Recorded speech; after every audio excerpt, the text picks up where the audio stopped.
she won the match not because she played incredible, just because I made all of those mistakes from, like, if you look from the outside, kind of like from an easy balls.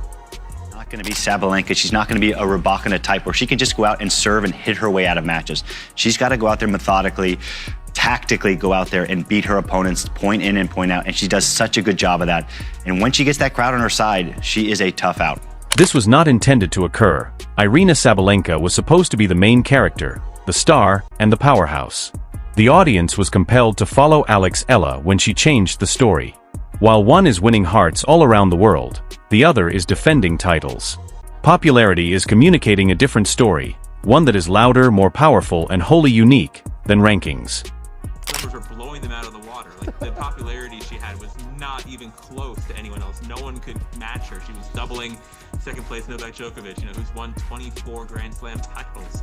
But he can't catch Alex Eala in this category. She's already top of the chart in this chart, in this way of looking at the sport. So I thought that was really staggering. You're right. I think Filipinos, a bit like Brazilians online, also a Brazilian player in the sport, have a reputation for certainly being big in the comments and having a huge it's a huge country. If you're enjoying this, please subscribe to the channel. You won't believe how much it helps. Nothing compares to the sight of a world #1 entering the court anticipating a standard session, only to have a courageous wildcard from Manila give him a 58-minute reality check, shattering expectations in less than an hour.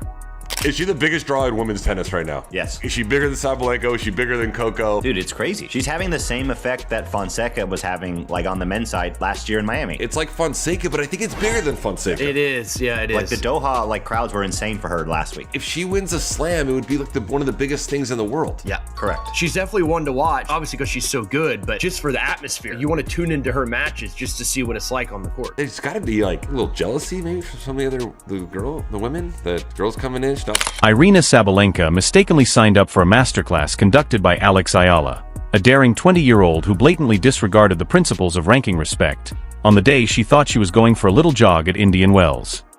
Alex Eala, I was not familiar with your game. Alex Eala is a semi-finalist at the Miami Open, and she had to defeat Katie Volinets, Jelena Ostapenko, Madison Keys, and Iga Swiatek to get there. Yes, Iga Swiatek, the #2 player in the world, lost to Alex Eala. And this wasn't a 3-set battle. This was a straight set win by Eala, who dominated the first set, winning at 6-2. Let's be truthful. At the Indian Wells Open, no one brought attention to that fourth-round matchup and said, "This is where everything changes." It was obvious what was expected of the script. Aryna Sabalenka would take control, move forward with ease, sign autographs, and continue to rule.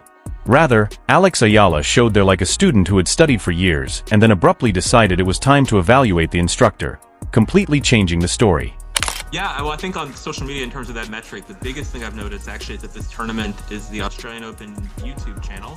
Yeah. They uploaded 29 of the pre-tournament press conferences that the players did, and mostly it's the biggest stars in the sport. And then also Eala, who is clearly one of the biggest stars. And before, as of today, I was looking at the view counts for these videos.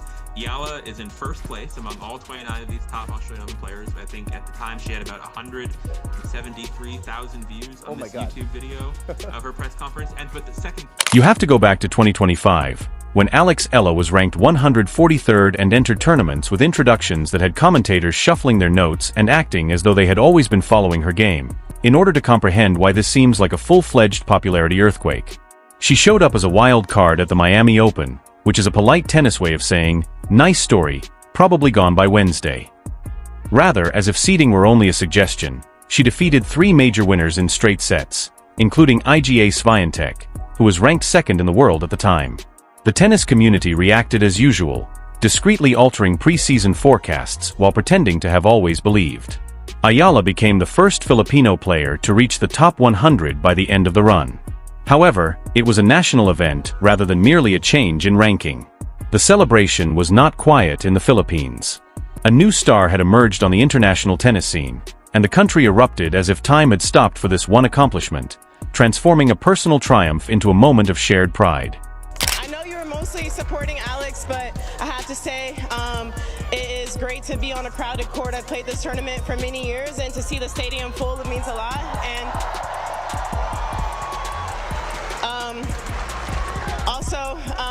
like to thank Alex for bringing a new demographic to the sport. I really appreciate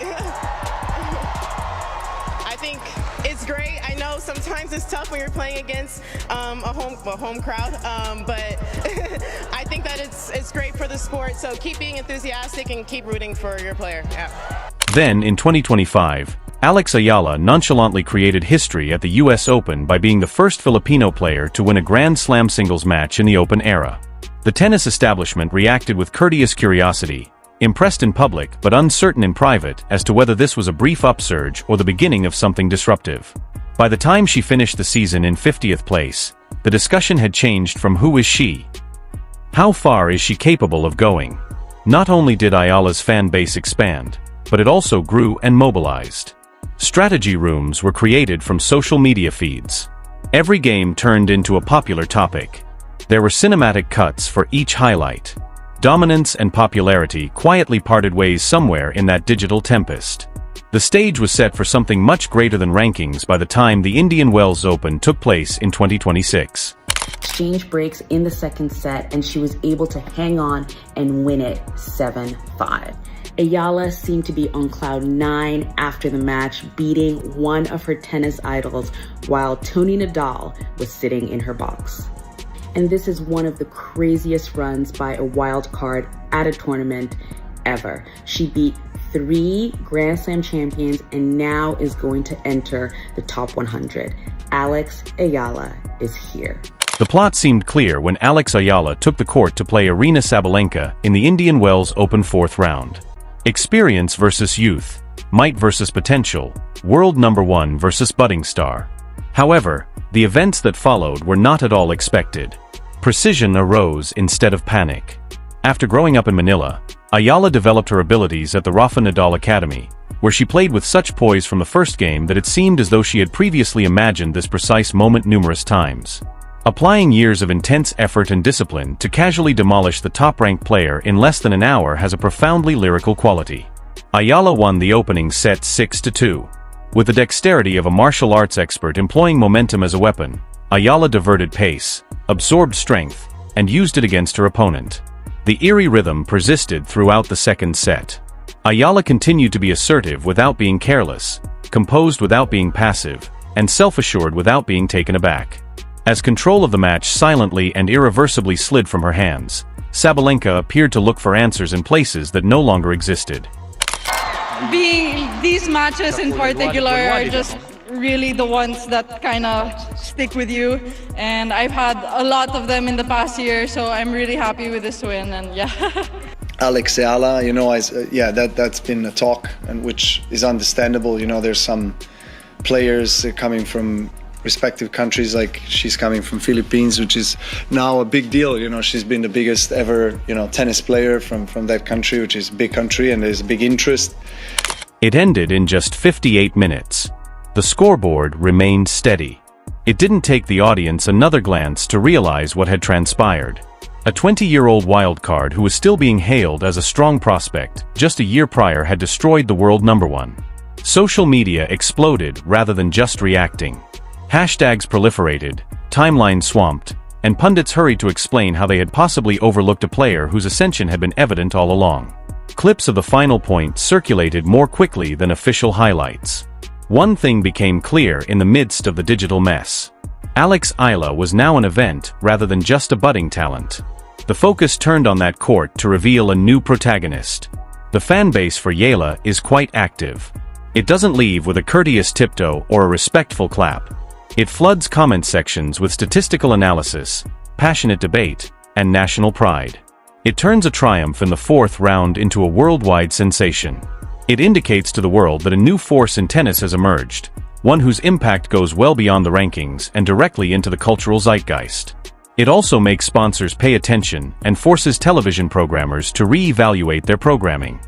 Championship points for Eala. Serve out wide to the backhand of Eala. Return goes into the backhand of Udvardi. Eala backhand on the attack. Udvardi with a pass.